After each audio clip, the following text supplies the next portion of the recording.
Welcome back to another edition of Campfire Sessions. For those that might be new to the Fogees Hub, Fogees Hub is your go-to resource for learning everything about Fogo Chain for the community, by the community. We're independent from the core Fogo team, and we're here to educate, inform, and connect. Whether you're just getting started or exploring deeper, Fogees Hub is your trusted gateway to the Fogo Chain ecosystem. Today, we're diving into something that just might reshape crypto trading entirely: on-chain order books. People are calling these CLOBs or CLOBs. We initially planned to do a video about this topic next Tuesday during our weekly campfire sessions. We'd planned this way in advance, but then on X this week, it's all about CLOBs. And that's simply why we need to talk about it today. So we're talking about an evolution of on-chain trading, one that combines the best of DeFi and the best of SEX trading. Now, order books aren't new. They've been the backbone of every major exchange: NASDAQ, CME, and the likes in crypto of Binance and Coinbase and Bybit. What is new is having that model run entirely on-chain with self-custody, transparency, and composability baked in. For clarity, composability means that you can use your assets across several applications. Like, imagine having a credit card that only lets you spend money on McDonald's. That doesn't work. Composability means you could use your credit card in several different stores and services. What the result is you get this. You get the permissionless, transparent, and composable nature of DeFi, combined with the capital efficiency, top-tier execution, and price discovery of centralized exchanges. For years, crypto couldn't pull this off. Technology and talent were lacking, but that's starting to change. Blockchains just weren't fast or cheap enough. And for professional traders and market makers to join the game, they needed to have full control of their trades and low costs. In the markets they operate, arbitrage opportunities are in the range of 1 cent on the dollar. This means that the cost for them to place and execute a trade had to be inferior to stay in the green. So we tried to skin the cat with alternatives. AMMs were simply to deploy. Essentially, traders trade into a double-sided pool, USDC and SOL, and an algorithm works out the price of the asset based on the balance of the pool. These are great for long-tail assets like meme coins, but they bring high slippage, poor execution, and reactive pricing.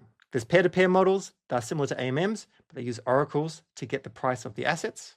GMX use these to reduce MEV, but as they rely on oracles, there's no actual price discovery. Then you've got RFQ, Intents model. These are intent-driven and used by the likes of dBridge. They're good for aggregators and OTC trades, but can be slow and limited in scope. These models fill the gap, but they don't offer what professional traders need. There's no central limit order book. There's no control, no precision, no depth.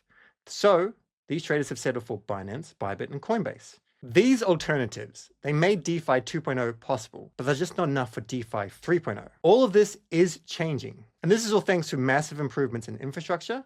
CLOBs are finally becoming viable on-chain. Remember, CLOBs on-chain, central limit order book. It started with Hyperliquid. They built a dedicated chain optimized for trading and showed us that 70 millisecond latency and zero gas were possible. Their success cracked the belief that you couldn't build performant CLOBs in crypto. Now we're racing to see more players into the race. Bullet, Say, Deep, L2s on Ethereum, all approaching the problem from different angles. And that's great, because it's not about shrinking slices, it's about growing the pie. And right now, the real pie is still on sexes. That's where the majority of spot and perps trading volume actually lives. And the mission is simple: bring that liquidity on-chain, and by doing so, there will be enough slices to feed continuous improvement and innovation in CLOBs. The benefits, well, they're clear: better price discovery and concentrated liquidity, predictable slippage, exact prices thanks to enshrined price feeds, and a wider range of order types. This is why we're so focused on Fogo Chain. We're confident they're making the right architectural choices to host a fully on-chain CLOB ecosystem. Here's a quote that first grabbed our attention, and it's from the community funding round documentation. And Fogo will increase bandwidth and reduce latency the following way. The validators will run purely on Fidenza, multi-local consensus with dynamic co-location.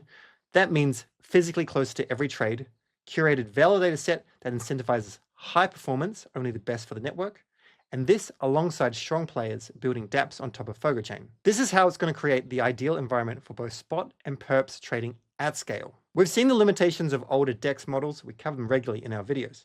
We've seen why sexes still dominate. But now we're witnessing something different: an actual shot at on-chain infrastructure that can compete at the top level. Central limit order books are no longer just a dream. They're here, and with Fogo's design choices, they're being done right.